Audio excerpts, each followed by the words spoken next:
Hello बच्चों, how are you. हमें उम्मीद है कि इस समय तो आप बढ़िया से नहीं होंगे।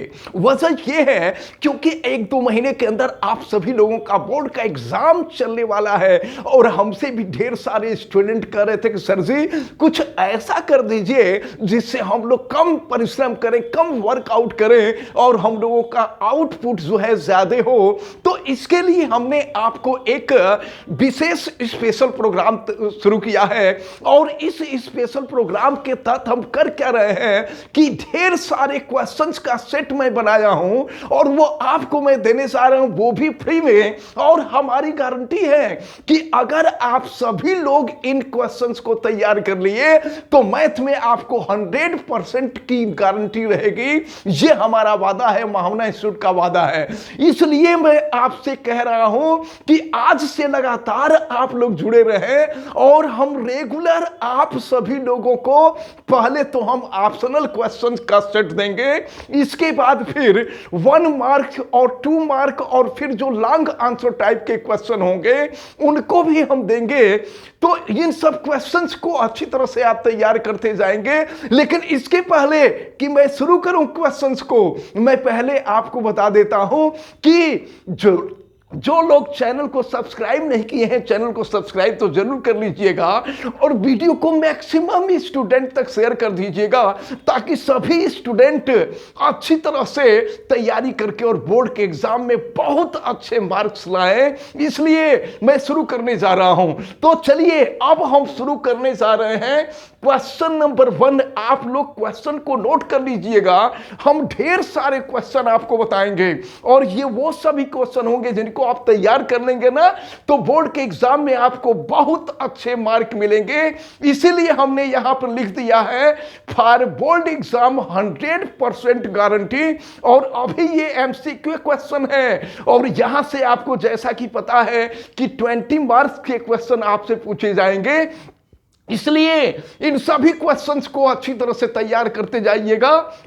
फिलहाल अभी मैथ का होगा, इसके बाद फिर साइंस का होगा और फिर मैथ, साइंस, फिजिक्स और फिर इसके बाद जो है आपका बायोलॉजी यानी साइंस के साथ साथ हिंदी का, इंग्लिश का, सोशल का, हर सब्जेक्ट के जो क्वेश्चंस हैं वो क्वेश्चंस बताए जाएंगे। और मैं फिर से कह रहा हूं कि अगर आप बढ़िया से तैयार करते गए ना तो बोर्ड के एग्जाम में आपको 100% मार्क पाने से कोई नहीं रोक पाएगा। तो चलिए फिलहाल हम शुरू करते हैं यहां पर क्वेश्चन नंबर 1। और समझते जाना है, एक चीज तो हम आपको बता दें कि बहुत स्टूडेंट जो हैं जब ऑप्शनल क्वेश्चन करने जाते हैं ना तो ये बहुत घबरा जाते हैं और करते क्या है, एक दूसरे से राय विचार भी करने लगते हैं। और इसमें जानते क्या होता है, आपके द्वारा जो अपना सही क्वेश्चन किया जा रहा होता है उसको भी घबरा करके आप दूसरों के राय से आप गलत कर लेते हैं। इसलिए आपको ऐसा कतई नहीं करना है। आपको बिल्कुल अपने माइंड को कंसंट्रेट करके बोर्ड के एग्जाम की तैयारी करनी है। और जो हम आपको सेट दे रहे हैं इस सेट को बढ़िया से तैयार कीजिए, आपके बोर्ड के एग्जाम में 100% मार्क मिलने वाले हैं। चलिए हम शुरुआत करते हैं और शुरुआत हम क्वेश्चन नंबर 1 से शुरू कर रहे हैं। यानी आज हम मैक्सिमम क्वेश्चन बताने की कोशिश करेंगे। तो इस वीडियो से आप लोग लगातार जुड़े रहिए, वीडियो स्किप नहीं करना है और बिल्कुल अच्छी तरह से क्वेश्चंस को तैयार करना है। देखिए जो फर्स्ट क्वेश्चन है वो ये है, if ax plus by is equal to a square minus b square and देखिए फिर क्या है, and bx plus ay is equal to 0 then the value of x plus y। आपसे x plus y की वैल्यू पूछी जा रही है कि x plus y की वैल्यू क्या होगी। तो इस क्वेश्चन को अब हम लोग सॉल्व करने जा रहे हैं, क्योंकि एक चीज तो आपको हमेशा सावधानी बरतनी होगी कि जितने भी क्वेश्चन आपको करने होंगे ना उन सभी क्वेश्चंस को, भले ही वो ऑप्शनल क्वेश्चन है, स्टूडेंट करते क्या है कि बिल्कुल देखते हैं कि ABCD थोड़ा सा कोई आंसर मिला और आंसर मिलने के बाद वो अपना आंसर जो है कलर कर देते हैं। तो आपको ऐसी गलती तो बिल्कुल ही नहीं करनी है। इसलिए मैं जिस तरीके से आपको बताने जा रहा हूं, क्वेश्चन आपका 1 मार्क का हो, 2 मार्क का हो, ऑप्शनल हो, लॉन्ग हो, तो आपको उसको सॉल्व करना ही है। ये अलग बात है कि आप उसको आप जो है बोर्ड के एग्जाम में जो कॉपी मिलेगी उस कॉपी पे नहीं करेंगे, उसमें कहीं साइड में कर लेंगे या रफ वर्क करके कर लेंगे, लेकिन इसको करेंगे आप लोग जरूर। तो चले आप जरा ध्यान पूर्वक देखें, हम क्वेश्चंस सॉल्व करने जा रहे हैं। और देखिए यहां पर आपको 4 ऑप्शन दिए गए हैं। देखिए क्वेश्चन एक बार फिर से पढ़ लीजिए कि if ax plus B Y equal to A square minus B square and B X plus A Y equal to 0, then the value of x plus Y is. और देखिए 4 ऑप्शन आपको दिए गए हैं, जिसमें फर्स्ट ऑप्शन दिया गया है A square minus B square, B option आपको दिया गया है ए प्लस बी, और सी ऑप्शन आपको दिया गया है ए माइनस बी, और डी ऑप्शन आपको दिया गया है A square plus B square. तो अब हम जो है यहां क्वेश्चंस को सॉल्व करेंगे और फिर क्वेश्चन सॉल्व करके हम आपको बताएंगे। तो इन सभी क्वेश्चंस को आप लोग बिल्कुल अच्छी तरह से समझेंगे। या तो देखिए, या तो हम नेक्स्ट पेज पर चले या यहीं पर किसी तरह से स्पेस बनाया जाए, ठीक ना, और यहीं पर स्पेस बना करके हम लोग क्वेश्चन को सॉल्व कर लेंगे। चलिए देखिएगा, केयर कीजिएगा, हम शुरू करने जा रहे हैं, इस क्वेश्चन को सॉल्व करने जा रहे हैं। थोड़ा सा हमने स्पेस बनाया है, थोड़ा सा और हम स्पेस बना देते हैं और स्पेस बना करके इस क्वेश्चन को सॉल्व करते हैं। पहला क्वेश्चन हम सॉल्व करने जा रहे हैं। पहले क्वेश्चन को देखा जाए और इसके बाद फिर आगे बढ़ेंगे 2, 3, 4, 5, 6। कम से कम हम कोशिश करेंगे कि आज 10 क्वेश्चन बताएंगे। और एक बात देख लीजिएगा, 10 क्वेश्चन में से एक क्वेश्चन आपको मिलेगा, इतना आपको गारंटी है। इसलिए बड़ी अच्छी तरह से आपको तैयार करना होगा। तो चलिए देखिए, हम शुरू करते हैं। यहां जो फर्स्ट क्वेश्चन आपको दिया हुआ है, इस फर्स्ट क्वेश्चन को सॉल्व करने, ax plus B Y equal to A square minus B square and B X plus A Y equal to 0, then value of x plus Y. ऐसा करते हैं ना कि ये जो पहले वाला है, पहले वाले को इक्वेशन नंबर 1 हम एज्यूम कर लेते हैं और दूसरे को इक्वेशन नंबर 2 हम एज्यूम कर लेते हैं। जरा देखना आप लोग, ये पहले वाले को हम इक्वेशन नंबर 1, ये काम आपको रफ वर्क पे करना होगा, ठीक ना। बोर्ड के एग्जाम में से वो कॉपी मिलेगी, उस कॉपी पे आपको नहीं करना होगा। और ये है आपका क्वेश्चन नंबर 2। इक्वेशन नंबर 1 और इक्वेशन नंबर 2 हम दोनों को ऐड कर लेते हैं और दोनों को ऐड करके देखते हैं क्या मिलता है। लेफ्ट को लेफ्ट में ऐड कर दें, राइट को राइट में ऐड कर दें और फिर देखिए क्या मिलता है। ये है आपका ax प्लस बी वाई। देखना आप यहां, ये है ax plus B Y, left को लेफ्ट में हम ऐड कर देते हैं और फिर ये हो जाएगा plus B X plus A Y equal to, left को लेफ्ट में ऐड कर रहे हैं, राइट को राइट में ऐड कर रहे हैं। तो लेफ्ट यहां पर देखिए ax प्लस बी वाई है और इक्वेशन 2 का जो लेफ्ट है वो B X plus A Y और यहां ax प्लस बी वाई। और यहां पर अगर राइट में हम देखें तो ए स्क्वायर माइनस बी स्क्वायर और यहां राइट साइड में 0 है, तो 0 जोड़ने से कोई किसी प्रकार का कोई चेंज होना नहीं है। फिर एक काम करते हैं, जरा यहां देखना, यहां पर हम x को एक साथ ले रहे हैं। तो x को अगर हम एक साथ लेते हैं तो यहां पर हम x कॉमन ले लेते हैं। तो अगर यहां हम x कॉमन ले लेंगे तो a प्लस बी हो जाएगा, a प्लस बी एक्स। ध्यान दीजिएगा यहां, और फिर इसके बाद यहां अगर हम y कॉमन ले लेते हैं तो y कॉमन लेंगे तो फिर देखिए क्या मिलेगा। यहां ये है, देखिए यहां पर by है और यहां ay है, इसमें से हम y कॉमन लेते हैं और पहले हम ay वाले टर्म को लिखते हैं। तो ay वाले टर्म को लिखेंगे तो a हो जाएगा और फिर यहां b हो जाएगा और ये हो गया y। फिर हम यहां आगे बढ़े तो यहां आप देख रहे हैं a square minus B square. और अब हम एक काम करेंगे, जरा देखिए यहां पर आपको a प्लस बी भी कॉमन मिल रहा है, यहां भी a प्लस बी कॉमन मिल रहा है। इन दोनों में से अगर हम a प्लस बी कॉमन ले लेते हैं तो देखिए क्या मिल रहा है। a प्लस बी कॉमन ले लिए, ये हो गया x plus Y equal to. और एक काम करते हैं, ये जो a square minus B square है ना, इसको a square minus B square वाले फार्मूले पर इसका फैक्टर कर दे रहे हैं। तो फैक्टर कर देंगे तो ये हो जाएगा a माइनस बी और फिर ये हो जाएगा a प्लस बी। इसके बाद देखिए क्या हो जाएगा, जाएगा, तो a प्लस बी से a प्लस बी कैंसिल हो जाएगा और क्या बच रहा है यहां पर, ये बच रहा है आपका x plus Y equal to, ये हो गया a माइनस बी। तो आपसे क्वेश्चन में यही पूछा जा रहा था कि x प्लस वाई की वैल्यू क्या होगी। क्वेश्चन जरा देख लीजिए, यही था, if ax plus B Y equal to A square minus B square and bx plus A Y equal to 0, then the value of x plus Y. तो value of x plus Y जो है a minus B है, यानी कि ये जो सी option है, यह सी ऑप्शन राइट ऑप्शन है। x plus Y equal to a minus B होगा।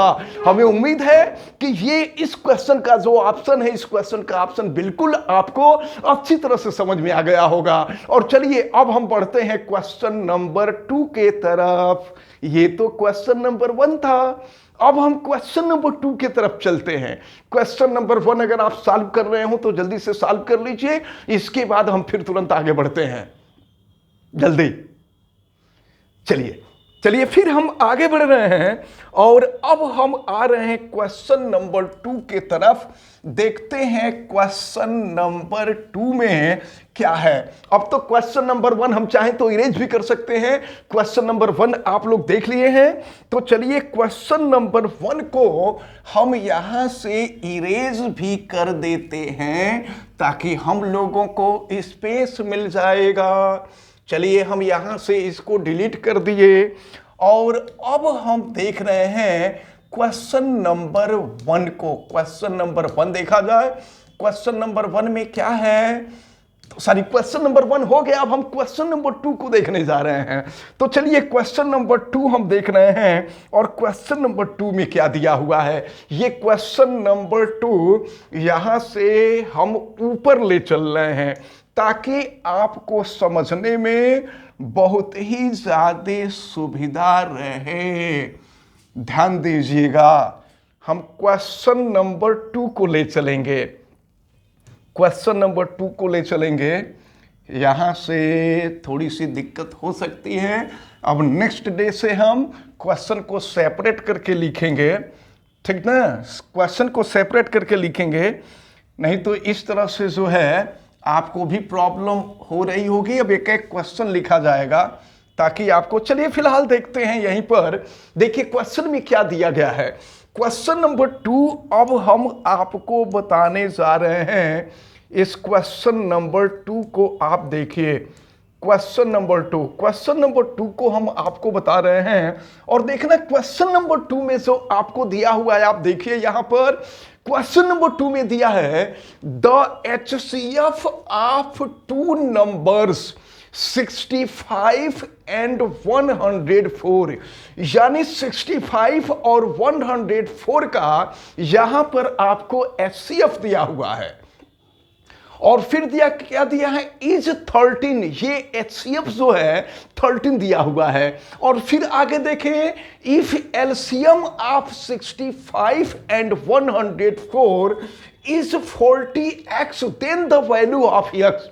तो पूछा जा रहा है कि बताइए यक्स की वैल्यू क्या होगी। यक्स की वैल्यू को हम देखने जा रहे हैं। तो चलिए सबसे पहले क्वेश्चन को आप बढ़िया से देख लीजिए कि क्वेश्चन, अच्छा क्वेश्चन को कभी भी ऑप्शनल क्वेश्चन जो होगा उसको आप देख करके घबराइएगा नहीं, और बहुत जल्दीबाजी में नहीं किया जाता है। मैथ में यहीं से चूक हो जाती है और स्टूडेंट का नंबर गड़बड़ हो जाता है, तो ऐसी गलती आप कभी मत करिएगा। और चलिए हम शुरू करने जा रहे हैं क्वेश्चन नंबर 2। यहां पहले हम नोट कर लेते हैं। देखिए यहां पर हमें HCF दिया हुआ है, HCF दिया हुआ है और किसका HCF दिया हुआ है, भले ही ऑप्शनल क्वेश्चन है लेकिन इसको बिना सॉल्व किए इसका आप आंसर नहीं देंगे, क्योंकि अगर अंदाज पे आप देने लगेंगे तो आपका आंसर गलत हो सकता है। इसलिए इसको आप बड़ी अच्छी तरह से प्रिपेयर करेंगे, बड़ी अच्छी तरह से तैयार करेंगे। द HCF ऑफ 2 नंबर, और 2 नंबर में यहां देखिए 65 दिया हुआ है और ये 104 दिया हुआ है और ये HCF आपको 13 दिया हुआ है। फिर देखिए क्या पूछा गया है, इफ एलसीएम ऑफ, एलसीएम तो देखा जाए LCM आपको दिया गया है और LCM फिर उसी नंबर का 64 एंड 65 एंड 104 का। तो देखना यहां पर 65 एंड 104 ये जो आपको दिया गया है, ये दिया गया है 40x 40x। तो आपसे कहा जा रहा है, तो बताइए यक्स की वैल्यू क्या होगी। आपसे यक्स की वैल्यू पूछी जा रही है। चलिए हम यक्स की वैल्यू सॉल्व करने जा रहे हैं। आप देखिए क्वेश्चन को, देखिए क्वेश्चन में आपसे यह कहा गया था कि 65 और 104 HCF of 65 and 104 is 13 and LCM of 65 and 104 is 40x, then value of x. तो यक्स की वैल्यू क्या होगी, यक्स की वैल्यू आपसे पूछी जा रही है। चलिए हम सॉल्व करते हैं। सबसे पहले एक काम करें हम लोग ना, इसका LCM निकाल लें, LCM क्या होगा। और आपको जानते हैं फार्मूला, आपको मालूम है कि HCF into LCM is equal to होता है first number into second number. First number को अगर हम N1 से रिप्रेजेंट करें और सेकंड नंबर को हम N2 से रिप्रेजेंट करें तो HCF into LCM is equal to होता है N1 इंटू N2। हमको LCM निकालना है। तो चलिए देखिए HCF की वैल्यू आपको दी गई है 13 into LCM equal to N1 का मतलब फर्स्ट नंबर। तो फर्स्ट नंबर आपको दिया है 65 और N2 का मतलब सेकंड नंबर सॉरी, ये आपको दिया गया है 104। तो यहां से LCM की वैल्यू निकाल लीजिए। तो ये हो जाएगा आपका, देखिए 65 इंटू 104 अपान ये हो जाएगा 13। अच्छा देखा जाए 13 से कटेगा क्या, तो 13 से अगर इसको आप कट कर देंगे तो 13 5 जा होता है, 13 5 जा 65। फिर क्या मिलेगा यहां पर 65 इंटू 104। अच्छा बहुत स्टूडेंट क्या करते हैं कि इसका मल्टीप्लिकेशन करने लगते हैं। इसका मल्टीप्लिकेशन करने से किसी प्रकार का कोई बेनिफिट आपको नहीं होने वाला है। और देखिए क्वेश्चन में आपसे क्या कहा गया है, क्वेश्चन में कहा गया है, ये तो हम लोग LCM निकाले हैं और क्वेश्चन में आपसे LCM कहा गया है कि इसका LCM जो है 40x है। तो जब हम लोग क्वेश्चन सॉल्व किए हैं तो LCM 65 इंटू 65 सॉरी 65 नहीं बल्कि 5, ये हो जाएगा 5। देखिए गलत हो गया है, ये है यहां पर 5 इंटू 104। तो अकॉर्डिंग टू क्वेश्चन के अनुसार LCM जो निकलेगा वो 5 इंटू 104 निकलेगा। और यहां पर क्वेश्चन में दिया गया है कि ये LCM जो है 40x के इक्वल है। तो आपसे कहा जा रहा है बताइए x की वैल्यू क्या होगी। तो इसका मतलब ये हुआ कि ये LCM और ये LCM दोनों इक्वल हो जाएंगे। चलिए दोनों को हम इक्वल कर देते हैं। तो अगर हम यहीं पर इक्वल कर दें तो 40x इज इक्वल टू, यहां पर ये वैल्यू है 5 इंटू 104 और आपसे x की वैल्यू पूछी जा रही है। तो चलिए हम यहां से x की वैल्यू निकाल देते हैं। तो x इज इक्वल टू हो जाएगा 5 इंटू 104 अपान 40 हो जाएगा। चलिए आप इसको कटाइए तो जरा, तो 5 से कटा देंगे, 5 से कट कर देंगे तो ये 8 हो जाएगा। 5 8 जा 40 हो गया और 8 से आप इसको कट कर दीजिए 104 को। तो देखिए क्या हो जाएगा, 8 1 जा 8 हो जाएगा और 8 3 जा 24 हो जाएगा। यानी कट करेंगे तो जब आप 8 से कट करेंगे 104 को तो ये आ जाएगा 13। यानी आपका जो आंसर आ रहा है वो 13 आ रहा है।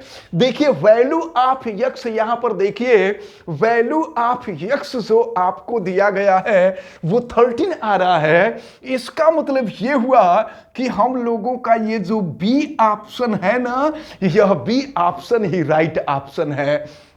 तो यहां क्वेश्चन नंबर 1 भी हम लोगों ने सॉल्व किया और क्वेश्चन नंबर 2 भी हमने सॉल्व किया। अब हम चलते हैं क्वेश्चन नंबर 3 के तरफ, देखते हैं क्वेश्चन नंबर 3। इसको आप लोग सॉल्व कर लीजिए हमारे साथ साथ, और हम आपको ढेर सारे क्वेश्चन के सेट बताएंगे और आपको बहुत ज्यादा मेहनत करने की जरूरत नहीं होगी। इनको आप तैयार कर लीजिएगा अच्छी तरह से और अच्छी तरह से समझ लीजिएगा, तो आप देखिएगा एग्जाम में क्वेश्चन जरूर आपको मिलेंगे और आपको 100% मार्क आएंगे। चलिए अब हम आगे बढ़ेंगे और देखते हैं फिर ये जो क्वेश्चंस हैं इनको हम इरेज करते हैं। और देखिए अब हम लोग क्वेश्चन नंबर 3 को देखेंगे। यहां से थोड़ा सा अगर क्वेश्चन नंबर 2 को हम लोग हटा दें तो हम लोगों को स्पेस मिल जाएगा और इसके बाद फिर प्रॉब्लम नहीं होगी आप लोगों को, ठीक ना, क्योंकि आगे नेक्स्ट पेज पर क्वेश्चन लिखे गए हैं। आगे जो क्वेश्चन लिखे गए हैं वो नेक्स्ट पेज पे हैं, इसलिए कोई प्रॉब्लम नहीं होगी। थोड़ी सी जो प्रॉब्लम है वो केवल इसी पेज पर है, इसके बाद फिर कोई प्रॉब्लम नहीं होगी। इसको हम इरेज कर देते हैं और फिर देखिए no any problem.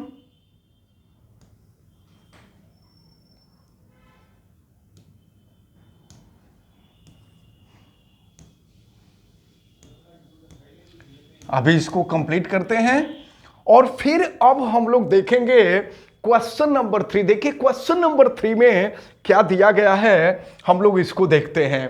Question number 3 को हम लोग थोड़ा सा ऊपर ले चलने की कोशिश करते हैं और देखते हैं क्वेश्चन नंबर 3 को। यहां क्वेश्चन नंबर 3 ऊपर ले चल रहे हैं और फिर इसके बाद हम लोग इसको सॉल्व करेंगे। अच्छा देखते हैं, फिर थोड़ी सी दिक्कत होगी तो इनको हम ला देंगे फिर, ठीक ना। कुछ क्वेश्चन यहां पर क्वेश्चन नंबर 4 में थोड़ा सा कटा हुआ है, इसको फिर हम ला देंगे, अभी आ जाएगा, रिवाइज हो जाएगा, रिवर्स हो जाएगा। चलिए देखते हैं। फिलहाल अभी हम लोग देखने जा रहे हैं क्वेश्चन नंबर 3 को। देखिए क्वेश्चन नंबर 3 में आपको क्या दिया हुआ है, इसको आप देखिए। क्वेश्चन नंबर 3 में जो आपको दिया हुआ है ना, if the polynomial px है, if the polynomial px is given by px is equal to x square minus 5x plus 6, then the value of p1 plus p4, p1 और p4 की वैल्यू पूछी जा रही है। तो जानते हैं जब px की वैल्यू आपको दी गई है, चलिए यहां मैं नीचे कर दे रहा हूं। जब आपको px की वैल्यू दी गई है, देखिए px की वैल्यू आपको दी गई है और ये है x square minus 5x plus 6, ये px की वैल्यू है। x के जगह पे हम 1 रखते हैं और x के जगह पे 1 रख करके इसको सॉल्व करते हैं और देखते हैं वैल्यू क्या मिलती है। तो x के जगह पे 1 रखेंगे, हमको p1 की वैल्यू निकल जाएगी और x के जगह पे अगर हम 4 रख दें तो हमको p4 की वैल्यू निकल जाएगी और फिर p1 और p4 दोनों को हम ऐड कर देंगे तो हमारा आंसर आ जाएगा। और आंसर सॉल्व करते समय बहुत ही सावधानी आपको बरतनी होगी। जितने भी ऑप्शनल क्वेश्चन होंगे, ऑप्शनल क्वेश्चन को आप घबरा करके कभी नहीं करेंगे, इतना आप ध्यान में रखे रहिएगा, क्योंकि अन्य जो क्वेश्चन है उन क्वेश्चन में अगर थोड़ी सी गड़बड़ी होगी तो कुछ नंबर, अगर सपोज कीजिए 5 मार्क का क्वेश्चन है तो 1 मार्क आपका काटा जा सकता है, 4 मार्क मिलेगा। लेकिन ये 1 मार्क का ही क्वेश्चन है, अगर ये गड़बड़ हो जाएगा ना तो सब कुछ बेकार हो जाएगा, किसी काम के लायक नहीं रह जाएंगे और रह जाएगा तो सिर्फ पश्चाताप ही पश्चाताप। आप अपने दोस्तों के चक्कर में मत पड़िएगा, अपना काम करिएगा, ईमानदारी से कीजिएगा और जितना मैं कह रहा हूं उतना करते जाइएगा। बोर्ड के एग्जाम में बहुत अच्छे मार्क्स आपके आने वाले हैं। चलिए देखते हैं। तो अब यहां पर हम p1 की वैल्यू निकालेंगे, x के जगह पे 1 कर देंगे। देखिए क्या मिलेगा हमें, यहां 1 का स्क्वायर तो 1 हो जाएगा और माइनस हो गया 5 इंटू 1 और प्लस हो जाएगा 6। जरा हम आगे बढ़ते हैं, ये देखिए 1 माइनस 5 प्लस 6 हो जाएगा और जरा आप यहां देखें, ये 6 प्लस 1 आप कर देंगे तो 7 हो जाएगा और माइनस हो गया 5, 7 माइनस 5 हो गया तो 7 माइनस 5 करेंगे तो ये हो जाएगा 2। यानी आपको यहां पर देखिए P1 की वैल्यू निकल गई है। और अब हम लोग जरा P4 की वैल्यू निकालें तो P4 की वैल्यू कैसे निकलेगी? x के जगह पे 4 कर देंगे, P4 निकल जाएगा।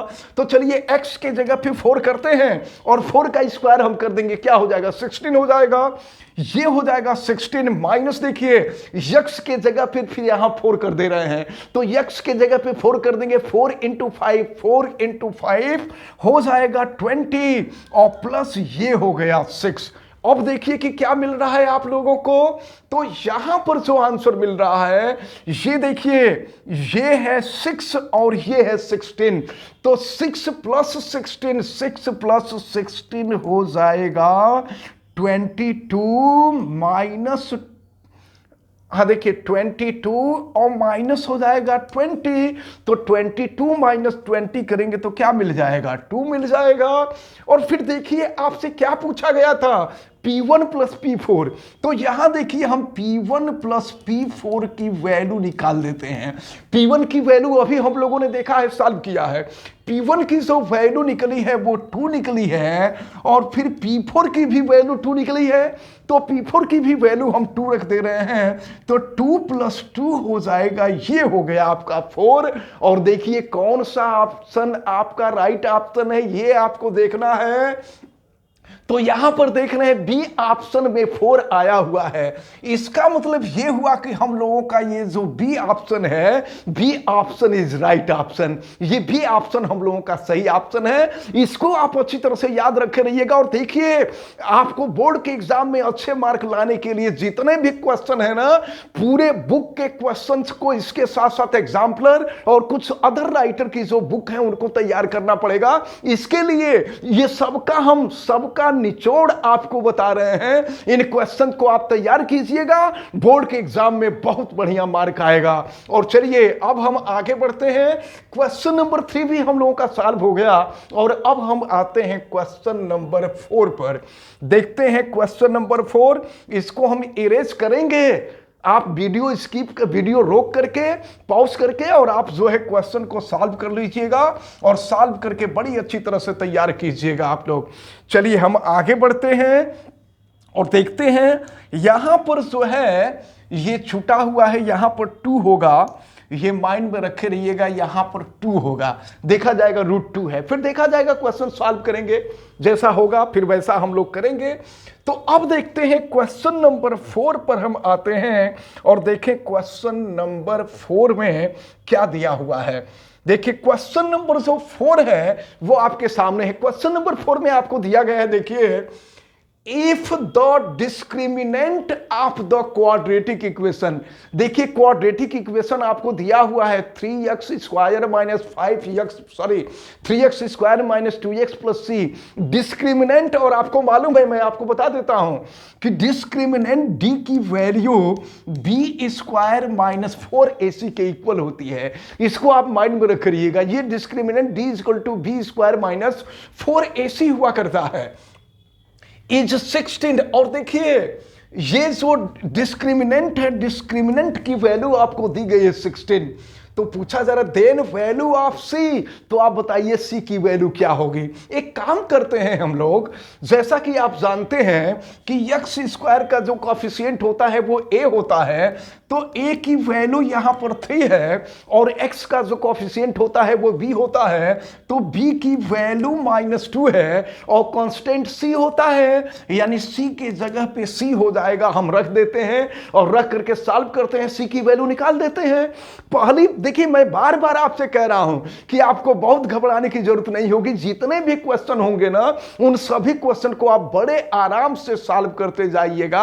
आपको बोर्ड के एग्जाम में बहुत बढ़िया मार्क मिलेंगे और 20 में से 20 मार्क तो आपको लाने ही लाने हैं। और अगर आप लगातार जुड़े रहें और जितने भी आपके फ्रेंड हैं उन फ्रेंड से आप सब बता दिए, तो निश्चित रूप से उनको पहले 20 में से तो कोई मार्क नहीं कटेगा और फिर आगे की हम तैयारी तो आपको कराएंगे ही।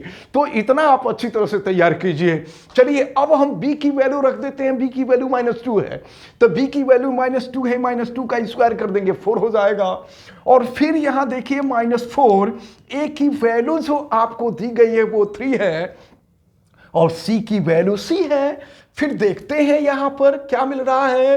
ये है आपका 16। अच्छा एक काम करते हैं, 4 को हम लेफ्ट में ला देते हैं, तो 4 को लेफ्ट में ला देंगे तो -4 हो जाएगा। और यहां देखिए क्या मिल रहा है, यहां -4 इंटू 3, तो 4 इंटू 3 12 हो जाएगा। ये हो गया आपका 12C। अब जरा आप देखो क्या मिल रहा है, 16 - 4, तो 16 - 4 करेंगे तो 12 हो जाएगा। ये इक्वल टू -12C। और फिर देखिए क्या करेंगे, अच्छा अगर दोनों साइड में मान लीजिए माइनस से मल्टीप्लाई कर देते हैं तो यहां माइनस हो जाएगा, यहां प्लस हो जाएगा, और फिर 12 से 12 कैंसिल हो जाएगा। यानी ये हो गया -1 इज इक्वल टू सी, यानी C इज इक्वल टू हो गया -1।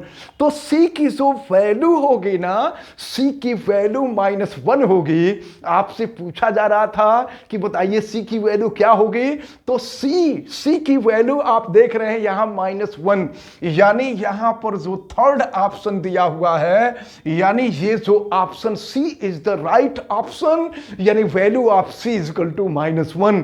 तो इस प्रकार ये क्वेश्चन नंबर 4 भी हम लोगों का सॉल्व होता है। इसको अच्छी तरह से तैयार कीजिए। अब इसके बाद हम बढ़ते हैं क्वेश्चन नंबर 5 पर। चलिए देखते हैं, क्वेश्चन नंबर 5 पर हम आ रहे हैं। थोड़ा सा यहां देखना होगा क्वेश्चन नंबर 5, बस 1 सेकंड लगेगा। क्वेश्चन नंबर 5 हमारा आ गया और क्वेश्चन नंबर 5 को हम लोग देखें। इसको थोड़ा सा हम ऊपर कर देते हैं ताकि हम लोगों को ये अच्छी तरह से दिखे, और दिखेगा तभी हम लोग बढ़िया से इसको सॉल्व करेंगे। अच्छा यहां से क्वेश्चन नंबर 5 से ऊपर आपको देखने की आवश्यकता नहीं है। क्वेश्चन नंबर 5 से ऊपर मत देखिएगा क्योंकि एक आध जगह ओवरलैपिंग हुआ है, ठीक ना। तो क्वेश्चन नंबर 5 से ऊपर आपको देखने की आवश्यकता नहीं है। हम आपको क्वेश्चन नंबर 5 बताने जा रहे हैं। देखिए क्वेश्चन नंबर 5 में आपको क्या दिया हुआ है, if an arc subtend an angle of 90 degree at the center of the circle। यहां पर एक छोटा सा फिगर बना करके हम आपको समझा देते हैं क्योंकि ये फिगर से ही रिलेटेड क्वेश्चन है। जब फिगर आप देख लेंगे ना तो ये क्वेश्चन आपको अच्छी तरह से समझ में आ जाएगा। देखिए यहां पर क्वेश्चन में आपको दिया हुआ है कि if an arc subtend an angle of 90 degree at its center। अच्छा एक बात आपको समझना चाहिए कि यहां पर सेंटर पर जो एंगल बनता है, यहां पर देखिए सेंटर पर एंगल जो बनेगा यह 1/4 इस क्वाड्रेंट कहलाता है। 90 डिग्री का जो एंगल किसी भी सर्कल के आर्क के द्वारा उसके सेंटर पर जो एंगल इंक्लाइंड होता है, अगर वो 90 डिग्री है तो यह क्वाड्रेंट होगा। तो क्वाड्रेंट होगा, यहीं पर दिया गया है कि एंगल जो है यह 90 डिग्री का है। अब हम आगे बढ़ते हैं, देखते हैं। Then the centre of a circle, then the ratio of the length to the circumference जो होता है C इज इक्वल टू होता है 2πr। आपको मालूम है सर्क्यूम्फरेंस 2πr होता है। और क्या है, ऑफ द सर्कल, यानी यहां पर देखिए क्या पूछा गया है कि यहां पर सर्क्यूम्फरेंस और डायामीटर का रेशियो, सर्क्यूम्फरेंस और 1 मिनट जरा देखते हैं क्वेश्चन को अच्छी तरह से। If an arc subtend the angle of 90 degree at the centre of the circle, then the ratio of its length of the circumference. पूरा क्वेश्चन अच्छी तरह से नहीं हो पाया है। देखिए यहां पर क्वेश्चन ये पूछा गया है कि ये जो सेक्टर था, इस सेक्टर का एरिया, तो सेक्टर का जो एरिया होता है जरा ध्यान पूर्वक देखिएगा, तो सेक्टर का एरिया अगर हम देखेंगे तो सेक्टर का एरिया, बल्कि सेक्टर का एरिया नहीं बल्कि यहां पर इसका लेंथ देखा जाए, इसका लेंथ देखा जाए तो इसका जो लेंथ होगा, एक मिनट देखिए क्वेश्चन को जरा हम यहां पेपर हमारे पास है, यहां पर दिया हुआ है कि इफ एन आर्क सबटेंड, जरा क्वेश्चन को अच्छी तरह से देख लीजिएगा, if an arc subtend an angle of 90 degree at its centre of the circle, then the ratio of its length to the circumference of the circle, circumference of the circle से इसका length, यानी इसका length question में आपसे पूछा जा रहा है कि इसका लेंथ, आर्क का लेंथ और इस सर्कल का सर्क्यूम्फरेंस, इसमें क्या रेशियो होगा। तो जरा देखा जाए यहां पर, तो अगर आर्क के लेंथ को हम यल लिख दें तो आर्क का लेंथ क्या होगा, तो आर्क का जो लेंथ होता है वो सर्क्यूम्फरेंस का 1/4 होता है, क्योंकि ये क्वाड्रेंट है, याद रख रहिएगा क्वाड्रेंट है तो क्वाड्रेंट 1/4 होगा। तो यल और सी का आपसे रेशियो पूछा जा रहा है, तो यल और सी का अगर हम रेशियो निकालें तो क्वेश्चन में देखिए, क्वेश्चन में यहां पर L/C कर दें तो देखना यल की वैल्यू क्या दी गई है, यल की वैल्यू 2πr/4 है और सी की जो वैल्यू है, सी की वैल्यू 2πr है। तो फिर क्या हो जाएगा, 2πr से 2πr कैंसिल हो जाएगा, ये L/C इक्वल टू हो जाएगा 1/4, यानी यहां रेशियो आपसे पूछा गया है। देखिए क्वेश्चन को आप अच्छी तरह से समझ लीजिएगा, क्वेश्चन कंफ्यूज नहीं होइएगा। क्वेश्चन में आपसे यह कहा जा रहा है कि कोई सर्कल का आर्क है जो सर्कल के सेंटर पर 90 डिग्री का एंगल बना रहा है, तो सर्कल के आर्क और सर्कल के सर्क्यूम्फरेंस दोनों में क्या रेशियो होगा। तो सर्कल का जो आर्क होगा, क्योंकि ये 1/4 है, तो 1/4 यानी सर्कल का जो आर्क का जो लेंथ होगा वो 2πr का 1/4 होगा और सर्कम्फरेंस जो होगा वो 2πr होगा। तो इसका रेशियो जो निकलेगा, यल ratio C is equal to 1/4 निकलेगा।